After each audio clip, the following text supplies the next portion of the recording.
तो एपिसोड की शुरुआत होती है जहाँ हम शन को एक मार्केट के अंदर देखते हैं जहाँ शन खुद को पूरी तरह से ढका हुआ था और तभी वहाँ पे कुछ लोग चिल्लाते हुए कहने लगते हैं, जल्दी से भागो यहाँ से, डीमंस ने यहाँ पे अटैक कर दिया है। ये सुन के शन भी वहाँ से निकल जाता है। उसके बाद सीन चेंज होता है और हम शन को उसकी फ्लाइंग कार के अंदर देखते हैं जहाँ शन काफी स्पीड से सामने नजर आ रहे एलन की तरफ बढ़ रहा था और तभी उस सी से एक डीमन ड्रैगन बाहर आता है और उस डीमन ड्रैगन के साथ एक डीमंस की आर्मी थी। वो सभी वहाँ आइलैंड पे खड़े ह्यूमंस पे अटैक कर देते हैं। ये देखकर शन अपनी फ्लाइंग कार को बीच में ही रिवर्स मारता है और वो वहाँ से दूसरी तरफ जाने लगता है और शन कहता है अगर इस आइलैंड पे भी कब्जा हो गया तो ह्यूमंस के 7 मेजर आइलैंड्स पे भी कब्जा हो जाएगा। और ये कहकर शन काफी स्पीड से आगे बढ़ने लगता है और तभी शन कहता है कल्टीवेट करने के लिए एक ऐसे प्लेस को ढूंढना जहाँ पे वार ना हुई हो वाकई बहुत ज्यादा मुश्किल है। और तभी शन का लिटिल लाइटनिंग बीस्ट उड़कर एक तरफ जाने लगता है और ये देखकर शन भी उस लिटिल लाइटनिंग बीस्ट के पीछे पीछे जाने लगता है जहाँ वो लिटिल लाइटनिंग बीस्ट शन को एक केव के पास ले आता है जहाँ उस केव के आगे एक शील्ड लगी हुई थी और शन उस केव को देखते हुए कहता है ये तो एक एंशिएंट केव है। और शन कहता है इस केव की स्मेल भी बहुत ज्यादा अच्छी है। और शन लिटिल लाइटनिंग बीस्ट से कहता है आज रात तुम्हें एक्स्ट्रा मील मिलेगा।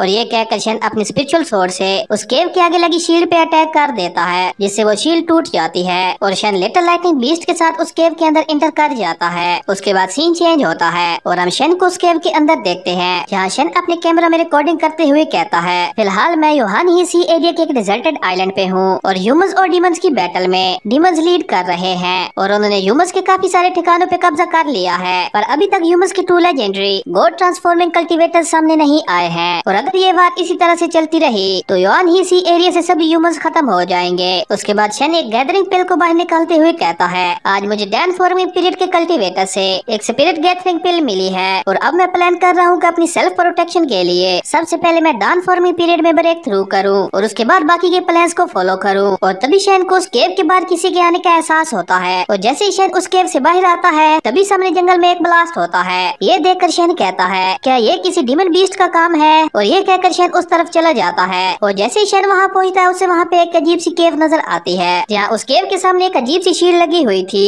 और ये देखकर शन अपनी स्पीयर से उस शील्ड पे अटैक करता है और वहाँ पे एक बहुत बड़ा ब्लास्ट होता है और वो शील्ड टूट जाती है और तभी उस केव के अंदर से एक बीस्ट के रोर करने की आवाज आती है। ये देखकर शन काफी ज्यादा सीरियस हो जाता है और वो उस केव के अंदर जाने लगता है और जैसे ही शन उस केव के अंदर जाता है उसे वहाँ पे ग्रीन स्मोक के अंदर एक स्पिरिट बीस्ट नजर आता है और ये देखकर शन कहता है मुझे लगता है मैंने इस स्पिरिट बीस्ट को पहले भी कहीं देखा है। और ये कहकर शन एम्परर श्वान के रिकॉर्ड को बाहर निकालता है और शन उस रिकॉर्ड को देखकर शॉक हो जाता है और शन उस बीस्ट की तरफ देखते हुए कहता है ये तो फास्फोरस व्हाइट बीस्ट है जिसकी कॉम्बैट पावर एक लेट डाउन फॉर्मिंग पीरियड के कल्टीवेटर से भी कहीं ज्यादा है। उसके बाद शन अपने रोबोटिक बैट को बाहर निकालता है और उस बीस्ट की तरफ भेज देता है और तभी शन को वहाँ पे एक एरे नजर आता है और शन उस एरे को देखकर कहता है ये तो एक 9 प्लेसेस गॉड एरे है जिससे आप कॉन्टिनेंट्स के अंदर कहीं भी टेलीपोर्ट हो सकते हैं। और शन उस एरे को देखते हुए कहता है ये एरे अभी भी काम कर रहा है पर फिर भी मुझे इस एरे को रिपेयर करना होगा। और तभी शन अपने रोबोटिक बैट को उस एरे की तरफ भेजता है जहाँ उस एरे के ऊपर एक ब्लू पाउडर की तरह कुछ पड़ा हुआ था और तभी रोबोटिक बैट उस ब्लू पाउडर को स्कैन करने लगता है और उस ब्लू पाउडर के बारे में इंफॉर्मेशन जानकर शन बहुत ज्यादा शॉक हो जाता है। ये तो स्काई ब्लू गॉड सैंड का एक पीस है जिसे एक टॉप ग्रेड मैजिक वेपन बनाया जा सकता है। और तभी शन अपने रोबोटिक बैट को उस गॉड सैंड को उठाने को कहता है और तभी वो डीमन बीस्ट उठ जाता है और वो उस रोबोटिक बैट को अपने हाथ के नीचे कुचल देता है। ये देखकर शन कहता है मुझे लगता है ये उस एरे और गॉड सैंड की हिफाजत कर रहा है। और शन कहता है इस एरे की मदद से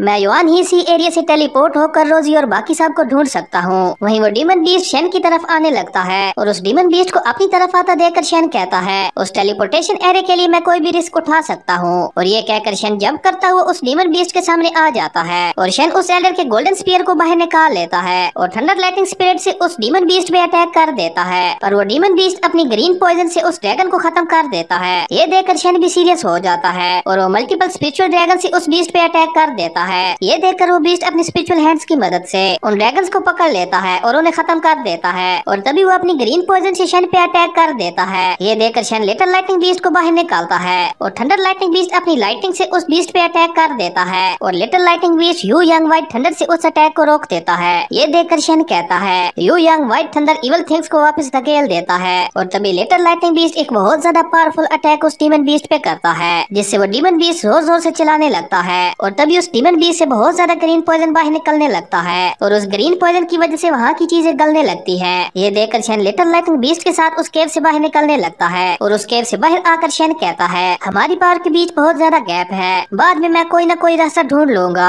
इसे फिक्स करने के लिए। और उसके बाद शेन इधर उधर देखने लगता है और शेन कहता है पर उससे पहले मैं ये जगह किसी के सामने नहीं आने दे सकता। और ये कहकर शेन अपने प्रोजेक्टर को बाहर निकालता है और शेन उस केव के सामने उस प्रोजेक्टर को लगा देता है, जिससे वो केव पूरी तरह से सेव हो जाती है। और शेन कहता है अब इस केव को कोई भी नहीं ढूंढ पाएगा। और ये कहकर शेन लिटिल लाइटनिंग बीस्ट के साथ वहाँ से जाने लगता है और ये एपिसोड यहीं पे खत्म हो जाता है। अगर आपको ये वीडियो अच्छी लगी तो लाइक कर दें और अगर चैनल पे नए आए हो तो सब्सक्राइब करते जाना। तो मिलते हैं एक न्यू वीडियो में, तब तक के लिए बाय।